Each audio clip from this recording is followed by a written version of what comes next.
You ask Tiger to solve. This deals with linear equations with one unknown.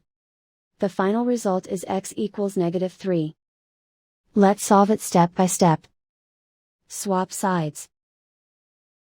Group all constants on the right side of the equation. Subtract 5 from both sides. Group like terms. Simplify the arithmetic.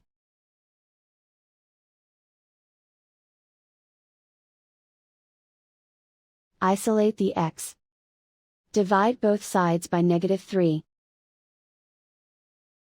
Cancel out the negatives.